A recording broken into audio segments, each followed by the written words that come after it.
السلام علیکم۔ مفتی منیب صاحب نے فرمایا ہے کہ میں سائنس کو اپنے جوتے کی نوک پہ مارتا ہوں۔ اگر ایسی بات ہے تو مفتی صاحب کو چاہیے کہ اپنا چشمہ اور جو گھڑی وہ پہنتے ہیں اس کو توڑ کے پھینک دیں، جس گاڑی میں وہ سفر کرتے ہیں اس کو آگ لگا دیں اور کل سے گھوڑے پہ سفر کیا کریں۔ خواتین و حضرات، یہ سوچ جو ہے سائنس کے خلاف، اس نے مسلمانوں کو وہ نقصان پہنچایا ہے کہ جس کی سزا آج ہم پوری دنیا میں پٹائی ہوتی ہے، ہمارا معاشی استحصال ہوتا ہے۔ ساری برائیوں کی جڑ جو ہے وہ علم سے دوری ہے مسلمانوں کی۔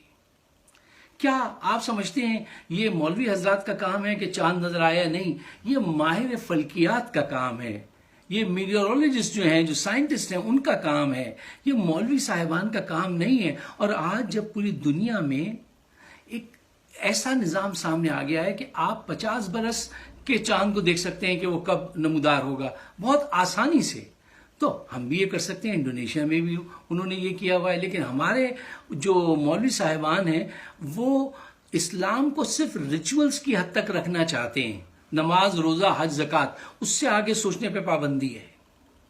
اور یہی سوچ کی پابندی جو ہے وہ ساری برائیوں کی جڑ ہے۔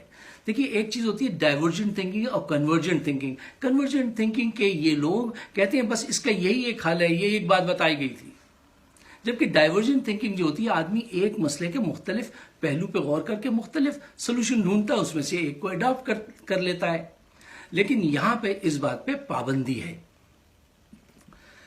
آج اگر آپ کا سیل فون خراب ہو جائے تو کیا آپ محلے کے اس آدمی کے پاس جائیں گے جو بیٹا چپل جوڑا ہے کہ بھائی ذرا اس کو فکس کر دیجئے، یا اپنی دادی اماں کے پاس جائیں گے کہ کچھ پھوکے ماریے یہ ٹیلی فون کام کرنے لگے؟ وہ فون کام نہیں کرے گا، یہ طریقہ نہیں ہے۔ جس چیز کا جو طریقہ ہوتا ہے وہ اڈاپٹ کرنا چاہیے۔ ہم نے جب یہ سوچ اپنائی کہ سائنس اسلام کے خلاف ہے تو اس سے بے پناہ نقصان ہوئے۔ ذرا تاریخ میں گہرائی میں اتر کے دیکھیے، 8ویں صدی عیسوی سے 14ویں صدی عیسوی تک دنیا میں اگر 14 بڑے سائنٹسٹ تھے تو اس میں سے 10 بڑے سائنٹسٹ مسلمان تھے۔ طفیل ابن کندی، ابن رشد، ابن خلدون، الزہواری، خوازمی، امام جعفر، یعقوب الکندی، بے پناہ، الرازی، مطلب ایک لمبی لسٹ ہے۔ اس کو اس سوچ کے لوگوں نے کہ سائنس کو جوتے کی نوک پہ مارو، ان کو اس سوچ کو جو ہے آگے نہیں بڑھنے دیا، ریسرچ کی، اس ریسرچ کو روک دیا۔ اور کہاں تک روکا کہ ابن رشد جیسا بڑا سائنٹسٹ جو بہت بڑا ماہر فلکیات تھا، اس کو مسجد کے ایک پلر کے ساتھ باندھ دیا گیا اور نمازیوں سے کہا آتے جاتے ان پہ تھوکا کرو۔ یعقوب الکندی، جس کو کہتے ہیں فلسفی کا باپ، وہ اتنا بڑا آدمی تھا، اس کو عراق میں حاکم وقت نے 50 کوڑے لگوائے اور ہر کوڑے پہ عوام جو تھی وہ تالیاں بجاتی تھی۔ اور الرازی، جس نے چیچک اور خسرہ کے فرق کو ڈفرینشیٹ کیا تھا، اتنا بڑا آدمی، اس کو حاکم وقت نے کہا کہ ان کی کتاب جو ہے اس کے سر پہ اتنی مارو کہ ان کا سر ٹوٹ جائے یا کتاب پھٹ جائے۔ اتنی ان کی ٹھکائی ہوئی کہ ان کی آنکھیں جو تھیں وہ نابینا ہو گئے۔ اس سے کیا حاصل ہوا؟ تحقیق رک گئی۔ دوسری قوموں نے تحقیق کی، انہوں نے سائنس ٹیکنالوجی کے ذریعے، آج ان کے پاس معیشت بھی ہے علم کی وجہ سے، اسی تحقیق کی وجہ سے ان کے پاس نئے نئے اسلحے ہیں، وہ ہر طرف سے ہمیں مارتے ہیں۔ ہم صرف ریچولز میں گھرے ہوئے لوگ ہیں۔ ہم یہ بات کیوں نہیں جاننے کی کوشش کرتے کہ اسلام ہم سے کیا چاہتا ہے، قرآن اللہ تعالیٰ ہم سے کیا کہتے ہیں؟ قرآن میں 750 آیات ایسی ہیں جو سائنس کی طرف اشارہ کرتی ہیں کہ ہم نے تمہیں اچھلتے ہوئے پانی سے بنایا، آسمان اس لیے بنایا کہ موسموں کو کنٹرول کر سکیں، چاند اور سورج ایک خاص رفتار سے آگے بڑھتے ہیں، چاند سورج کو نہیں پکڑ سکتا۔ یہ دنیا ہم مسلسل بڑھاتے رہتے ہیں۔ جب قرآن میں یہ سٹیٹمنٹ آیا تو غور نہیں کیا، جب اسٹیون ہاکن نے یہ بات کی کہ ہاں یہ دنیا جو ہے وہ وقت کے ساتھ بڑھتی چلی جا رہی ہے، تو ہمیں خیال آیا، مطلب یہ ایک ایسی کتاب ہے قرآن، اسلام ایک ایسا دین ہے جو صرف حکم ہی نہیں دیتا، سوچ ابھارتا ہے، آپ کے اندر عقل، شعور کی طرف بے پناہ اشارے ہیں، اور آنے والا وقت کس کا ہے؟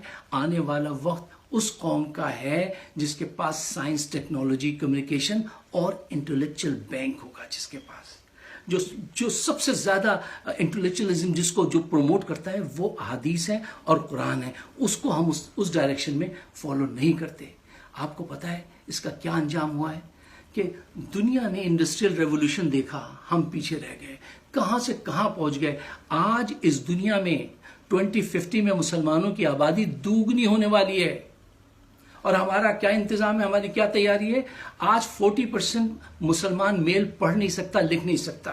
65% عورتیں مسلمان وہ لکھ پڑھ نہیں سکتی. آپ کو پتا ہے کرسچن دنیا کا 40% بچہ کالج افورڈ کر سکتا ہے، جا سکتا ہے. مسلم ورلڈ کا 1%. صرف جاپان اتنا چھوٹا سا ملک ہے، اس میں اتنی یونیورسٹیز ہیں جتنی 61 اسلامی ممالک میں نہیں ہیں. یہ فرق کیوں ہے اور یہ فرق کیا کرے گا؟ یہ فرق ہمیں ان کے تسلط میں اور دیتا چلا جائے گا. ہمیں چاہیے کہ اپنی آنکھیں کھولیں، مذہب کو صحیح معنی میں سمجھیں. مذہب نے کبھی یہ نہیں کہا کہ جو ہے آپ تحقیق نہ کریں.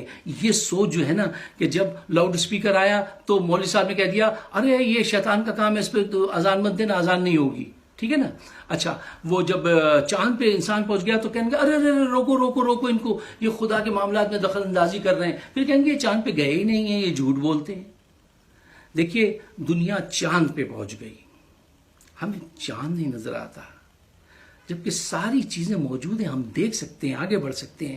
ہمیں اپنے اندر وہ ہمت پیدا کرنی چاہیے کہ ہم ایسے لوگوں کو جا کے بات کریں کہ نہیں صاحب یہ بات آپ غلط کہتے ہیں. ہم آپ کا احترام کریں گے، آپ کو سلام کریں گے، آپ سے محبت کریں گے، لیکن اگر آپ ہمیں بیکورڈ پیچھے کی طرف پھینکیں گے تو وہ بات ہمیں منظور نہیں.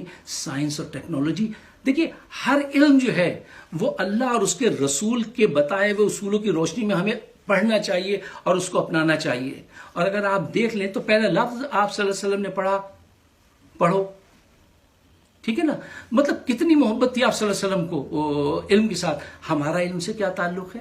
ہم روز بروز کمزور ہوتے جا رہے ہیں، اور ہماری مساجد، ہمارے مولوی صاحبان کیا کر رہے ہیں؟ پیسے جمع کر رہے ہیں. جیسے 15 سینچری میں مارٹن لوتھر نے ایک رومن کیتھولک چرچ میں جا کے ان سے صاف صاف کہہ دیا تھا کہ you are selling heaven for منی.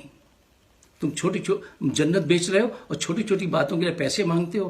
یہی آج مسجدیں کر رہی ہیں. مولوی حضرات کیا کر رہے ہیں؟ پیسے جمع کر رہے ہیں، اسلام کو بھیج رہے ہیں. کوئی تعویذ بیچ رہا ہے، کوئی نالج بیچ رہا ہے، کوئی بس اسی کاموں میں ہے. تحقیق کب ہوگی؟ اس تسلط سے ہم کب نکلیں گے؟ اس رسوائی سے جو آج پوری دنیا میں ہر طرف پٹائی ہے، ناداری ہے، غربت ہے. اس سے نکلنے کا طریقہ یہ ہے کہ جدید علوم کو اللہ بھلا کرے سر سید احمد خان کا کہ 18ویں صدی میں وہ جب انگلینڈ گئے انہوں نے دیکھا اور انہوں نے آ کے ایک نیا باب کھولا. تو آج ہم اور آپ کچھ شعور، کچھ فہم، کچھ ادراک رکھتے ہیں. اگر یہ نہ ہوتا تو حالت بہت خراب ہوتی. اب ہمارا آپ کا سب کا فرض ہے کہ ہمیں بھی ایک جرت کا اظہار کرنا چاہیے. ہم سمجھتے سب بات ہیں، اپنے مولوی سے ڈرتے ہیں کیونکہ مولوی کے پاس ایک ڈنڈا برادر فوج ہوتی ہے جو آپ کے پیچھے لگا دیتے ہیں. وہ اس سے نہیں ڈرنا چاہیے، اللہ سے ڈرنا چاہیے، اپنی نیت کو پہچاننا چاہیے اور اس کام کو اب تیز تر کرنا چاہیے. آپ سب کا بہت بہت شکریہ. آپ میری ویڈیوز یوٹیوب پر اور فیس بک پر واچ کر سکتے ہیں. Please share my channel. Thank you.